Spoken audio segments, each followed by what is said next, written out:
Mesdames et messieurs, c'est une fabuleuse reconnaissance pour mon travail que ce prix de la Fondation François Sommer.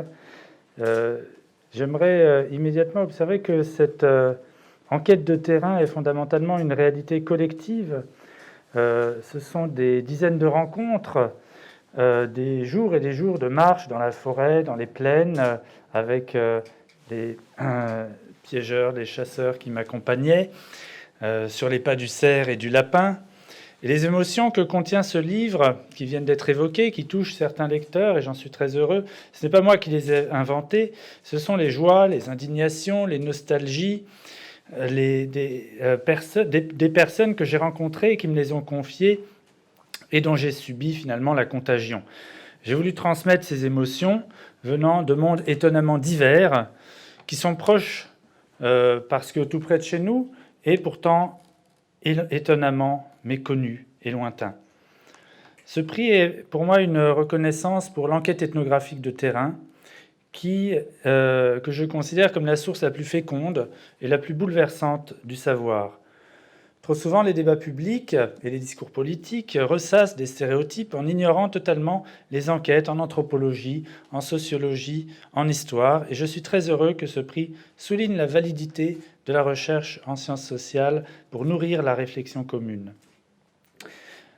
Après avoir étudié les peuples de Sibérie, leurs traditions chamaniques, les pratiques de chasse, d'élevage nomade pendant 15 ans, j'ai voulu appliquer les outils d'analyse que nous avions développés avec mes camarades et mes étudiants en pratiquant une ethnographie du proche, sur un terrain proche, en Eure-et-Loir et dans les Yvelines.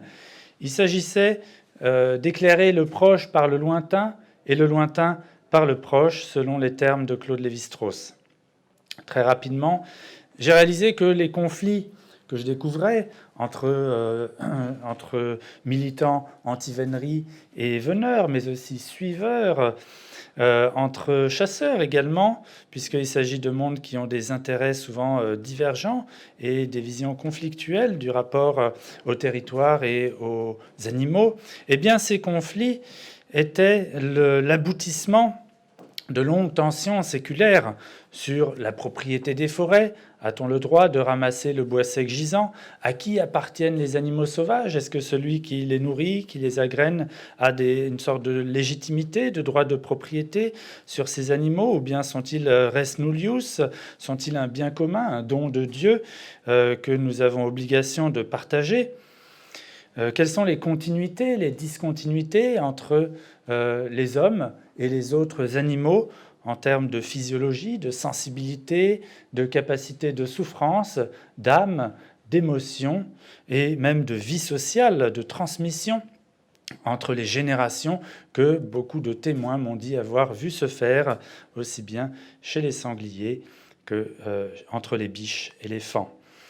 Cet héritage lointain de ces tensions, de ces controverses m'a poussé à recourir à l'histoire, à la préhistoire même, et à la comparaison ethnographique en m'appuyant sur des travaux concernant des peuples de chasseurs à travers le monde, qu'il s'agisse de l'Amazonie, de l'Afrique ou de la Sibérie qui m'est la plus familière.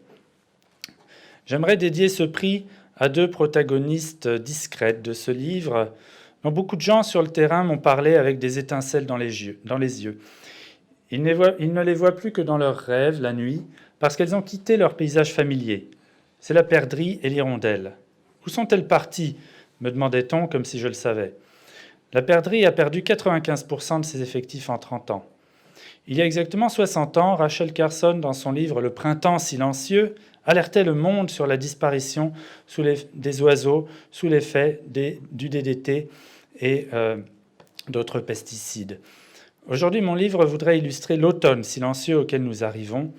Nous vivons une époque d'extinction, non seulement des êtres vivants, mais aussi des modes de subsistance, des cultures du vivant, comme dit mon camarade Baptiste Morisot, qui a reçu ce prix précédemment, des tissus de communautés terrestres. Nous avons besoin de diversité biologique, mais aussi de diversité culturelle, mentale, d'une diversité des façons d'habiter la Terre. J'aimerais remercier mes parents qui sont ici présents et qui ont stimulé ma curiosité et mon goût des enquêtes, les ont encouragés et accompagnés depuis le tout début. Je remercie ma chère femme, Anna, à qui le livre est dédié, qui a accepté mes nombreuses absences les week-ends quand je partais à la chasse et que je revenais systématiquement avec une gibecière vide puisque je n'ai jamais eu le permis de chasse. En réalité, j'exagère car nous avons reçu beaucoup de dons de viande et d'abat. Et cette circulation de la viande, cette économie du don, de la venaison, a été une des premières pratiques qui m'a paru étonnamment proche du monde et des traditions des chasseurs sibériens. La viande de gibier, me disait-on, ça ne se vend pas, quand j'ai essayé d'en acheter au début. Et c'est tout à fait la même chose qu'on nous disait en Sibérie. Je remercie mon éditeur, Bruno Herbach, qui a accompagné ce projet dès son origine et qui l'a beaucoup stimulé. Je remercie Carole Lozano, mon attachée de presse.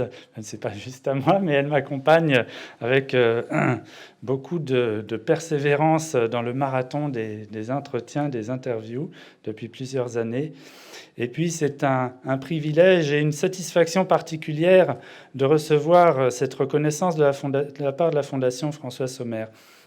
J'ai été hier matin auditionné à l'Assemblée nationale par le groupe Enjeux de la ruralité autour de la question des conflits de la chasse, liés à la chasse et des possibilités de résolution de ces conflits. Beaucoup de députés du Morbihan, de Charente sont préoccupés par ces situations de plus en plus crispées sur le terrain.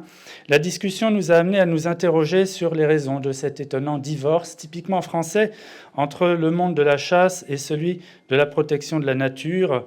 J'essayais d'en discerner, comme je le fais dans le livre, les origines historiques, avec par exemple l'exclusion de la duchesse d'Uzès en 1909 de la Société protectrice des animaux, le divorce entre les chasseurs de gibier d'eau et la Ligue de protection des oiseaux dans les années 1920, alors que des chasseurs, Louis Magot d'Aubusson, était créateur de la LPO. Et puis une députée, Yolène de Courson, présidente du groupe, a cité comme exemple, un des rares exemples de lieux où on n'observe pas ce divorce, où le monde de la chasse et celui de la protection et de l'admiration de la nature sont réunis.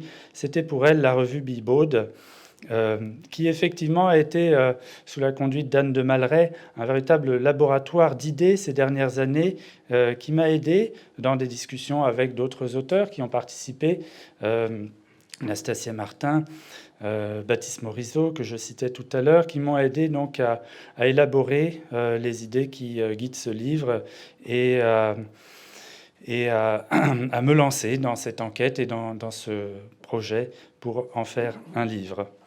Voilà, donc je vous exprime toute ma reconnaissance pour cette récompense formidable.